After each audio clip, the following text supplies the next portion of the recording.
Magandang araw po sa inyong lahat at Assalamualaikum warahmatullahi ta'ala wabarakatuh. Ako nga pala si Arkaida Abasgiani na nagmula sa BSN Filipino 3A at itong aking ulat ay kadugtong po ng ulat ni Nurhaya Usong. Ang pagpito sa mga dapat tandaan sa pagsulat ng sanaysay ay ang definisyon o kahulugan. Kailangan magbibigay ka ng salita at ang definisyon nito. Make sure that it is related to your topic. Halimbawa na lamang nito ay ang narcolepsy ay isang medical na kalagayan ng isang tao kung saan ang pasyente ay bigla lamang makakatulog kahit nagtatrabaho, naglalakad, nagsasalita o iba pa. Kung kaya, makikita sa halimbawa na ang narcolepsy ay binigyan ng definisyon sa panimulan ng sanaysay. Ang binigay na halimbawa ay isa lamang sa mga paraan kung paano magsimula ng sanaysay. Sa pagsulat ng sanaysay, pwede kang mag-discover, paglaruan mo ang mga salita, ang mahalaga ay maingganyo mo ang iyong mambabasa, gaya na lamang ng sabi dito na mahalaga na maingganyo mo ang may bahay na manatili sa kanyang tahanan. Makikita mo na may nakaahay ng pagkain para sa iyo dahil nagustuhan niya ang introduksyon mo. Ayaw ka na niyang paalisin. Ganoon po sa pagsulat ng sanaysay. Kailangan sa panimula pa lamang ay makuha mo na ang intensyon ng iyong mambabasa. Ang pangwalo naman dito ay ang katawan o kampante ka na sa iyo ang reader o mambabasa. Sa Ingles, tinatawag itong house owner. Ituloy mo na, dumiretso ka na sa pakay mo. Ito ang katawan ng sanaysay o ang body. Ito ay naglalaman ng iyong saloobin o kaalaman. Sabihin mo ng lahat dahil na-enjoy ng reader ang kanyang binabasa. Huwag ka lamang liliko. Huwag mong pansinin ang ayos ng kanilang bahay, baka mabigla ka na lang na palayasin at pagsarhan ka ng pinto. Kung doktor ka, mga usapin ng doktor at medisina ang iyong pag-usapan. Yun lang. Dapat malinaw at direct to the point ang mga banat mo. Ang ibig sabihin nito sa pagsulat ng katawan ng isang sanaysay, kailangan talaga na lahat ng sinasabi mo ay punto por punto. Hindi kailangan na nagbigay ka ng sabihin na natin na ang iyong sanaysay ay patungkol sa medisina and then nagbigay ka ng salita na hindi naman patungkol sa medisina. Yun yung sinasabi na hindi siya related or hindi tugma ang iyong sanaysay sa mga ideyang iyong pinapahayag. Kung kaya, marapat lamang na sa pagsulat ng sanaysay ay isang ideya lamang o isang paksa lamang ang iyong iniisip at hindi ka na mag-iisip pa ng isang ideya o opinion na maaaring makakapaglito or maguguluhan ang iyong mambabasa. Ang pangsyam ay ang pinakamainam na magkaroon ng 3 talata sa body. Ito ay ang bawat isa ay konektado. Ganito, bata pa lamang ako, gusto ko nang maging doktor. Kahit sa pagiging guro ay gusto ng mga magulang ko para sa akin. Hindi ko sila sinunod. Suwail kasi ako, pasaway. Makikita pa lang sa isang pahayag na lahat ng ideya na sinasabi ng isang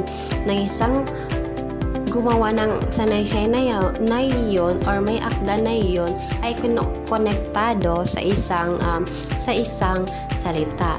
Kung kaya marapat lamang na lahat ng iyong ideya o opinion na ilalahad sa isang sanaysay ay tugma at konektado sa isa't isa. Ang pangalawa nito, kaya nagsumikap ako. Lumuwas ako sa Maynila, nagtrabaho sa gabi at nag-aral naman sa umaga. Sa awa ng Diyos at sa tiyaga at katatagan ko, nakapagtapos ako ng medisina dahil sa pagko-callboy ko. Joke lang.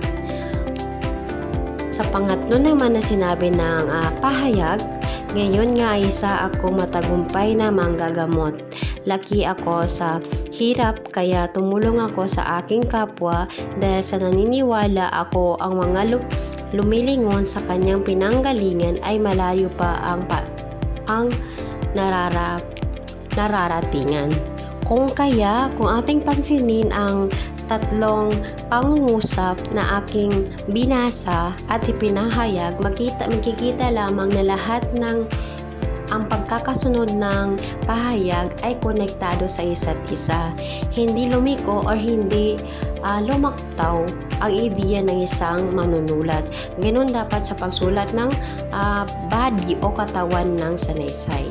Pang-10, wakas, ang panghuli, at ang konklusyon. Ito ay ang kabuuan ng mga sinasabi mo sa unahan.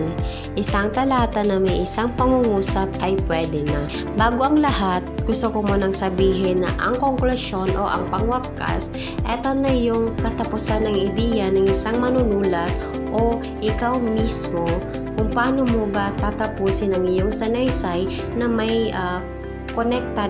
konektado rin sa mga pinahayag mo simula sa panimula ng iyong sanaysay, katawan at ang konklusyon or ang pangwakas ng iyong sanaysay.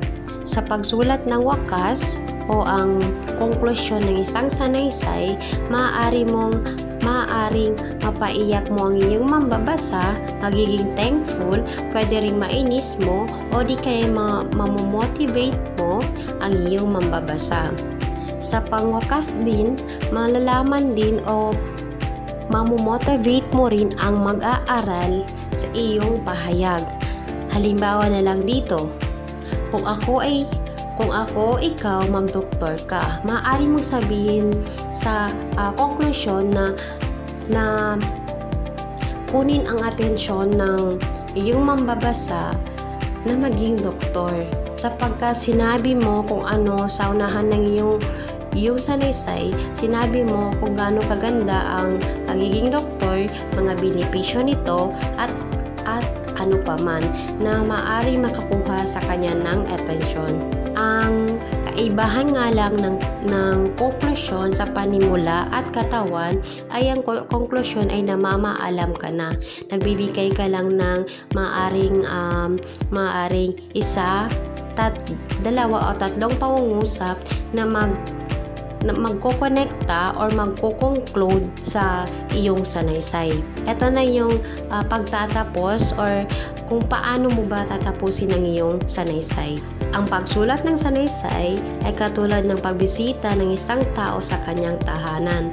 Ang manunulat ay kailangang gawain ng 3 hakbang upang tanggapin o papasukin siya sa kanyang bahay o pagmamay-ari. Parang hinahalin tulad ang pagsulat ng sanaysay sa pagpasok o ang pagpasok ng may-ari sa kanyang bahay. Diba, bago tayo makapasok sa ating bahay, mayroon pa muna tayong sinusunod o ginagawang hakbang nang sa ganon tayo ay makapasok sa bahay ng matiwasay at manatili tayo sa ayos nito. At iyon lamang po ang aking ulat. Ngunit bago ko tapusin ito, gusto ko lamang ibigay ang buod ng aking ulat. Kailangan sa panimula, magbigay ka ng salita at bigyan mo ito ng kahulugan upang maengganyo mo ang iyong mag-aaral na magbasa ng iyong sanaysay. Pangalawa, sa katawan naman o ang body ng isang sanaysay, kailangan magkaroon ka ng 3 talata gaya na lamang ng aking naipaliwanag kanina. Pangatlo o ang panghuli, sa konklusyon naman, ito na yung kabuuan ng isang sinabi mo sa unahan ng iyong sanaysay. Dito mo rin pinagbubuod-buod o pinagsama-sama ang iyong ideya mula sa panimula at katawan ng iyong sanaysay. Hanggang dito na lamang po at maraming salamat.